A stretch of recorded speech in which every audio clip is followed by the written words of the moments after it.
الله الرحمن الرحیم. ټولو قدرمندو کتونکو ته امید او تمه لرم چې ټول به روغ جوړ او خوشحاله. د پښتونخوا په ستورو کې صابر جان ستاسو په خدمت کې حاضر دی.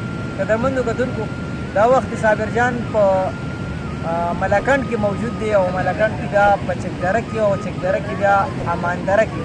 په اماندره کې زمونږ ډېر خواږه یاران ما سره ملو سلمان یوسف او هغوی زما ډېر زیات قدر وکړو، ډېر زیات شکریه زه د هغوی ادا کوم. سلمان ډېره زیاته مهرباني او شکریه دي.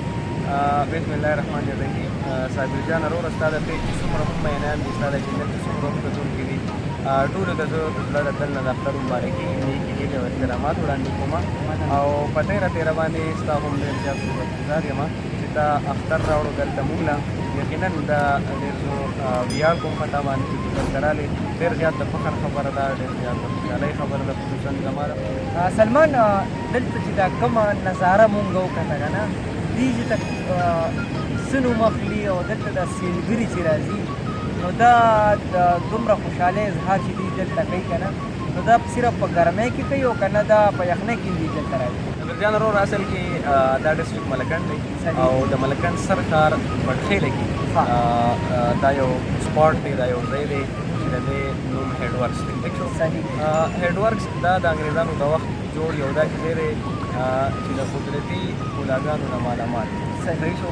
یعنې دومره زیات ښایست دی دلته چې خو د بده مرغه د حکومت دې طرف ته چې کوم دی پاملرنه نشته دی. که مثال په طور حکومت دې ځای ته پاملرنه وکړه نو لرې نه ده چې څومره هم سیلانیان کالام طرف ته ځي، کمرات طرف ته ځي، زه دا په دعوې سره وایم چې دلته به دومره سیلانیان ښه په خوشحالۍ باندې راځي، خو د حکومت دې ځای ته پاملرنه وکړي. هسې سلمان زه چې رالم ما خو دا ځای نه و کتلی، زه تللی یم ناران کاغان ته هم تللی یم، ټیل سیفر ملک ته هم تللی یم، خو یقین وکړه کتونکو تاسو د کیمرې په شیشه باندې دا ښکلې نظارې ګورئ، لیدلی شئ.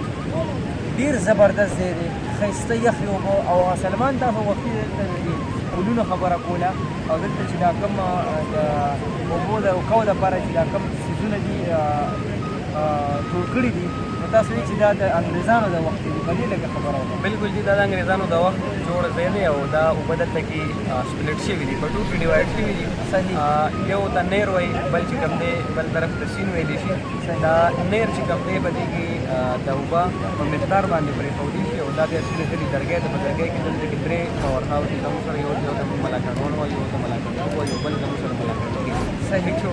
دغه درې واړه پاور هاوسز دا هایډل پاور هاوسز دي، دا درې واړه د اوبو په ذریعه باندې چې دي دا د سوات چې کوم سیند دی دا نیغ په نیغه چې کوم دی په دې کې ډیوایډ شوی دی او د دې دا یو طرف چې کوم دی دا سیده دلې دی درګۍ ته هلته چې کوم دی دی باندې بجلي جوړېږي. صحیح شو. هلته چې څونه مقدار باندې اوبه پکار نو هغه حساب باندې چې کوم دی دلته ورته اوبه پرېښودی شي. که دلته اوبه کمي نو بیا هلته په هغه حساب باندې پای کې جنریټر چلېږي. که د مثال په طور کله اوبه زیاتې نو په هغه حساب باندې چې کوم دی هلته بیا جنریټر ورته زیاتی او د بجلۍ چې کوم پیداوار دی په هغې کې بیا څه دي په هغې کې اضافه کېږي. او کله چې دلته سیلاب راغلی و نو سیلاب کې تقریبا دا ټوله ایریا چې کوم دی دا سیلاب اوبو مکمل کور کړې وه. نو د دې ځای دغه هم یو خاصیت دی چې یاره آبادۍ په بچاو کې چې کوم دی په دغه سیلاب کې دې ځای ډېر غټ کردار ادا کړی چې اوبه یې د آبادۍ نه په مکمله توګه باندې بچ کړي. سلمان چې دا څومره کسان راغلي دي که نه نو دوی یقینا چې دا ډېر د خوشحالۍ اظهار کوي دلته، ډېر خلک تصویران وباسي. تاسو به د کیمرې په شیشه باندې اوس وینئ قدرمنو کتونکو او چې دلته راتلمه نو زما هم دغه ارمان و تاسو ما ته وایئ چې یاره دلته ډېر ښکلی ځای دی، خو ما ویل مې چې دا به څومره ښکلی وي خو یقین وکړه دلته د انسان زړه نه کېږي دلته انداز. سلمان اخري به قدرمند کتونکو ته څه پیغام ورکړي؟ اصل کې اختر خوشحالیانې دي یقینا چې ډېر خوند کوي. خو بل طرف ته که موږ وګورو نو کرونایز ماحول دی، څومره هم صاحب استعداد خلک دي هغوی ته دا پکار دی. زما طرف نه هغوی ته دا پیغام دی په خپل ګیر چاپېر کې په خپل چم ګاونډ کې څومره هم غریبان خلک دي د هغوی په کې پوره خیال وساتلی شي ځکه چې په دې خوشحالو باندې د ټولو حق دی. دا خاوره زموږ د ټولو ده، دا ملک زموږ د ټولو دی. موږ ټولو ته پکار دی چې په دې مشکل وخت کې خصوصا د غریبانو خلکو ډېر ډېره زیاته مهرباني. قدرمندو کتونکو مازدیګرۍ مې دله بیا ښایسته کړو. نور کله خو زه په مازدیګر کې ستاسو دپاره شاعر راغواړم خو د سلمان دومره خوږې خبرې، د سلمان دومره زیاته مینه چې یقین وکړه زه یې په دې مجبور کړم چې سلمان له ورشم او سلمان بیا موږ له ډېر زیاته په درناوي بلنه راکړه. ستاسو د ټولو ډېره زیاته مهرباني، ډېره زیاته شکریه.